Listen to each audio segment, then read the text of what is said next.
And welcome back. So you can see that we're in the engine compartment of our TRX4, and I figured what we would do today, as we're still waiting for parts to come in to finish assembling the engine, is that we would attempt to replace the oxygen sensors. Now, to be fair, we weren't seeing a fault with them per se in the scan tool, but also have to understand that the engine, even once we rebuilt it, ran for a very short amount of time. So really wouldn't have been long enough to verify if we are having a problem with them per se. So changing these out is basically, I'm throwing parts at it, to be honest with you. Just taking advantage of the room that you can see we have without the engine being installed to get to the two connectors you see here. So bank 1 and bank 2, sensor 1, you can see that both the connectors are right there, almost at the kind of the top of the bell housing, which would normally be behind the cylinder heads and behind the intake. So since we have access to this, we're going to see if we can get everything disconnected. You can see I already have the bank 1, sensor 1, which would be on the driver's side, pre-cat, already disconnected from its electrical connector. And you can see the bank 1, sensor 2 is a little ways down there. If you follow the wire up from the oxygen sensor, you'll see it kind of clipped to the side of the harness. That one we can get to. This one we know we can unplug. Now bank 2, sensor 2 is going to be a little bit more of a pain, because just like in our 2500, its electrical connections at kind of at the top center of the transmission, further behind. So that one may have to just kind of do that one by feel.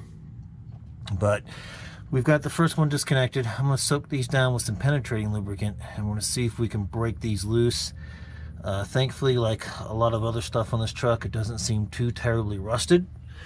And I will be using NTK oxygen sensors. They are an OEM provider. They they are an OEM provider for some Mopar setups as well. It gets good reviews on Rock Auto, and I've seen a couple forum posts where individuals have used them on their Rams and they've been fine. It requires, or at least on this model truck, it requires two of these part number, the 23159, and then two of these part number, the 23158s. Now the 59s have a shorter pigtail on them, so the driver's side, bank 1 and bank 2, looks like per the book requires the 2 to be 23159, so you need two of these for the driver's side.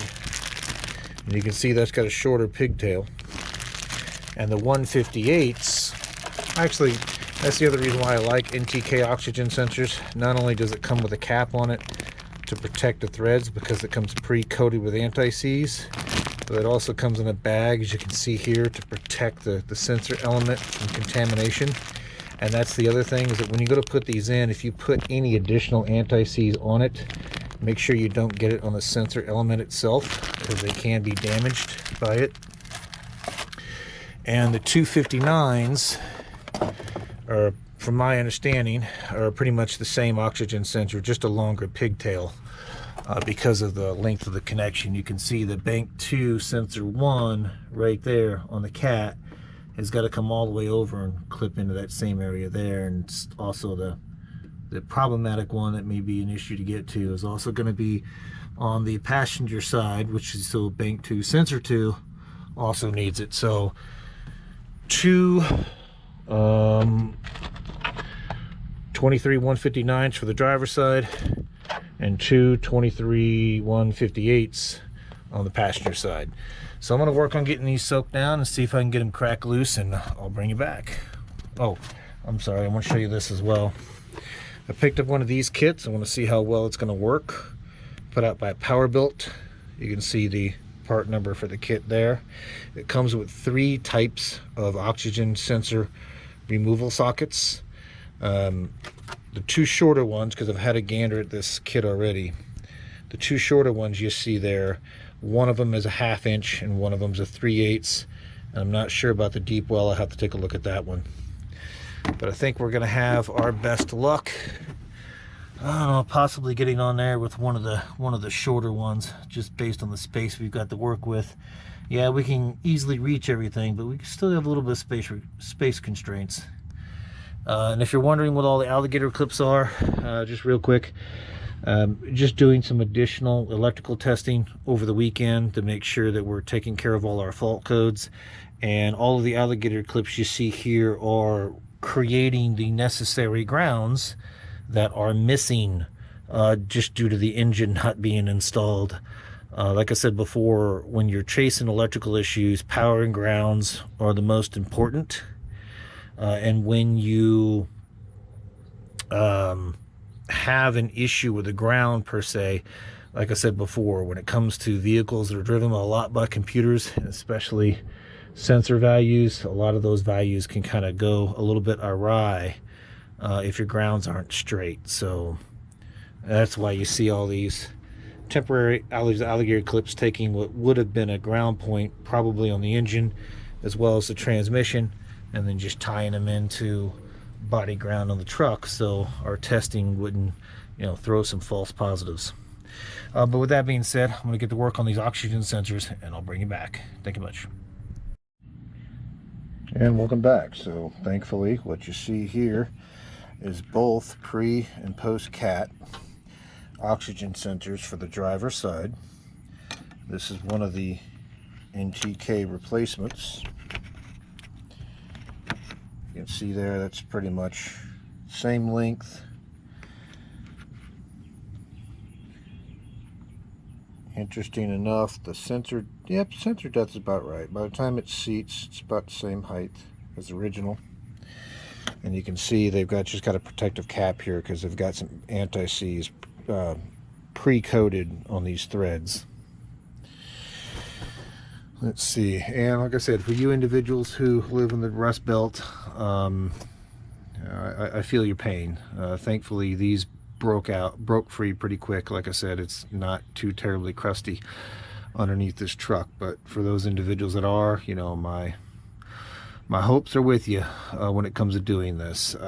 If penetrant doesn't get it, you may have to heat it with some MAP gas or heat it with a torch, heat it up a little bit, and then attempt to crack it loose. But so far, those oxygen sensor removal tools, and I'm just using the one fitting. I'll show you when I get underneath there, the one socket for the 3/8 fitting with just a little bit of leverage behind it was able to break those free. So with that being said, I'll crawl back underneath and I'll bring you back in a bit. One moment. And welcome back. So we've got our two sensors here. Just getting ready to reinstall them. And again, on this particular model and make a truck, on the driver's side, both the oxygen sensors are the same, pre and post cat. It may not be the same in your case, so just be mindful of that. Make sure that you're researching and you're getting the correct oxygen sensors in the correct spots. This is the 3/8 oxygen sensor removal tool that came in that kit of 3. Again, they have another one that's a little bit deeper, but it uses a 1/2-inch ratchet, and of course they've got the deep well one that comes in that kit. So I'm going to work on getting these plastic caps off and getting these O2 sensors threaded. And this is no different than any other oxygen sensor that's out there. You can see they make a little spot that you just slip the wire into, and then of course this just fits in like a normal socket over the bottom hex flange of those O2 sensors. So I'm going to work on getting these caps off, getting these sensors threaded, and I won't make the electrical connections right now. I'm going to wait until I can get the other two on the passenger side swapped out because, again, as you can see, the engine's out. So the other nice thing is it's not bolted to the head, so I can kind of shift this exhaust left and right and up and down to make getting those oxygen sensors easier to get to. So I want to wait until all four are in, get this exhaust supported, so it's supported by the jack and not the O2 wires, and then we'll come back and make all the electrical connections. Now, let me go ahead and get these in and I'll bring you back. One moment. And welcome back. So once again, thankfully, this is the passenger side. Both bank 2, sensor 1 and 2, so up and downstream of the cat on the passenger side. Both of those came out. You can see the replacement NTK one sitting next to it. Now, interesting enough, if you can see this, you'll see an NTK Japan stamped on one of the sensors we took out, which is this one here, and also here as well.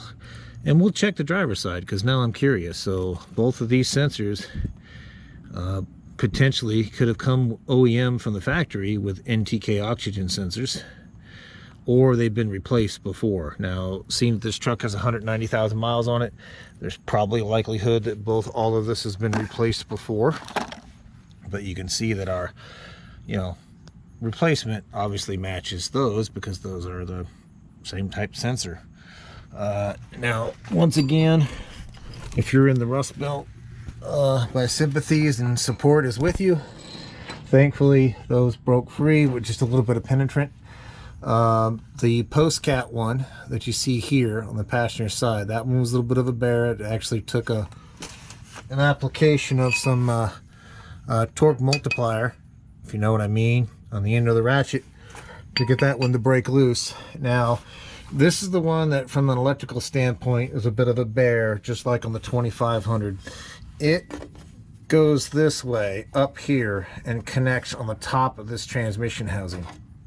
The best way I figured out how to get it is if your truck's tall enough like this one is and your arm span is long enough, I was able to reach in one arm on this side, slide underneath the transmission, reach another arm up through the other side so I can grab both sides of the connector, squeeze the clip and pull it out. But this one, like I said, you may fight with it because you have to do it by feel, because unless you use like an inspection mirror, there's really no way to kind of get your peepers on that to be able to connect and disconnect that. And I am putting a little extra anti-seize on these oxygen sensors, even though they come with it. It looks a little sparse in my opinion. That's what I'm using here. And all I'm doing is just coating the threads. Make sure you don't get any of that anti-seize on the elements themselves. Just coating the threads with a little bit of extra. Again, just trying to be nice to the next guy in case they have to do this, or in case for whatever reason we have to get underneath here and pull these O2 sensors again after it's been run for a little bit. Again, just trying to be nice to ourselves and potentially anybody else that has to do this. But with that being said, I'm going to work on getting these O2 sensors in, and then I'll bring you back. Thank you much. So just to show that to you there, we've got them all in at this point. We've got the electrical connections reattached, and just to show you, just like the ones on the passenger side, the driver's side ones, if you can see that there, were also NTKs. So again, this either came from the factory with NTKs in it, or these have all been replaced before with NTKs. Either way, NTKs came out, NTKs are going back in. We'll find out soon enough once we put the engine back in it how well they work. You have to be really careful when it comes to Dodge and Chrysler products. They get really finicky about the type of oxygen sensors that you use. Generally, more often than not, if you'll put one in, it won't be fast enough to respond, or as fast as the computer would like. And a lot of times I've seen individuals have to pull them out and put in an actual OEM oxygen sensor, or somebody who makes OEM equipment, such as NTK and NGK do. But with that, one other update about the previous video where we replaced the puddle lights. I'm going to make a note in the description of this video, just as an FYI. When we were testing the electrical system yesterday and checking for our faults, this turn/puddle light from the manufacturer was actually wired backwards. So what would happen is, when the puddle light was supposed to be on, the turn signal lights would be on, and when you'd flash the turn signal, the puddle lights would flash. So we actually had to take apart this assembly, this lens assembly, and reverse the power wire. So the common ground was fine, but we had to take off the control wire for the turn signal and the control wire for the puddle light and reverse them and solder it back to the board, and now that has this one working correctly. So just an FYI that if you get those same ones that's in the link of the previous video, the passenger side could potentially be wired wrong, or at least on this set it was. Now, getting back to all the temporary grounds that you see here, where we're making sure everything that needed to be grounded was, we temporarily put a battery back in it because we needed a little bit more oomph than my little bench power supply could provide, and ran the scan tool on it, and so far, knock on wood, so far everything that we have fixed addressing the previous scan tool reports are all showing basically the fault is cleared. So it's seeing all 4 ABS wheel speed sensors at this point. It now sees the driver control buttons, so you can lower and raise the windows on the driver's side. It now doesn't see the fault with the passenger side side mirror. It no longer sees the fault with the rear tail lights it was seeing earlier. So knock on wood, we're making progress, and right now the only error that is still being reported by the ABS module is just the fact that it thinks it's out of brake fluid, because obviously we've got the engine removed and the brake booster removed and that sensor unplugged. So that's why that's getting a little picky. So once we can get the engine back in here, that should clear the remaining of our faults, and we can at least start at a nice, good, clean slate at that point. But like I said, knock on wood, everything's looking good at this point, again, with the repairs I've done thus far. I was debating on putting this fender liner back in over the weekend, and yes, the fender liner does have a spot to plug the Christmas tree clips in to hold that ABS connector in place that we were looking at earlier. It's there, we just have to utilize it. And you can actually see the one on the driver's side there. You'll see a little tan colored clip. That's where that sensor wire goes into. But I wanted to hold off on that until we have the engine in here, because not having the fender liner in here gives you excellent access to get to the collector to exhaust manifold bolts when we go to drop this engine back in. As for an update on the engine, what's happening there is that the machine shop is done with their work.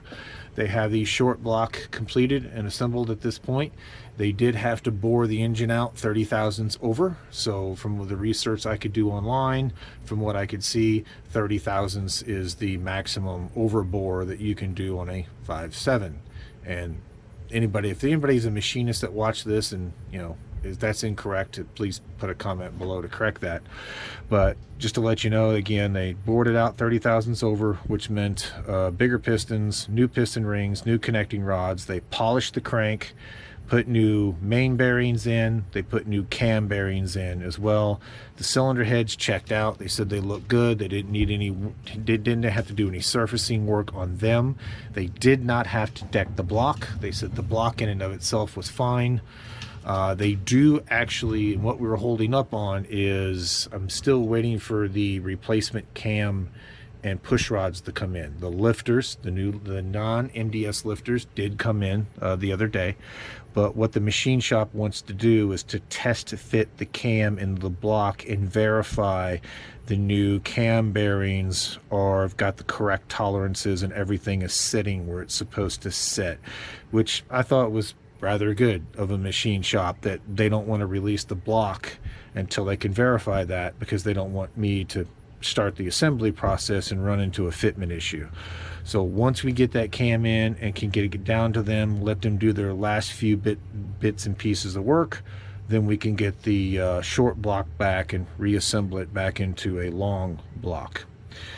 So that's where that sits. You know, spark plugs and coil packs and all that have already been ordered, and they're here to go ahead and get everything reassembled into the long block.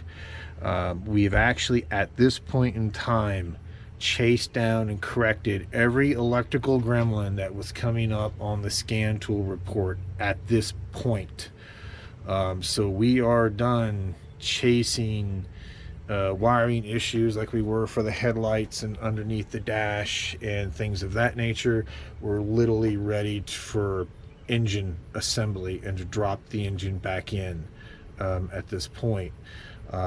We have a service kit for the transmission to do the fluid and the 2 filters, but I'm holding off on that until after we get the engine in and after we get things started and verify that we don't have an issue with the transmission, because I don't want to dump a bunch of new fluid into that and change the filters out only to find out that we've got some kind of drivability issue.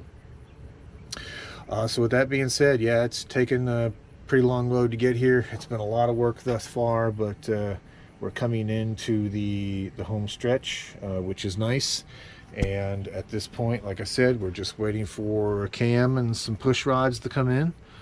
And once we get that block back, we'll start the reassembly of the long block. But with that being said, if you haven't subscribed already, please consider to do so. Again, thank you to everybody that's done that thus far.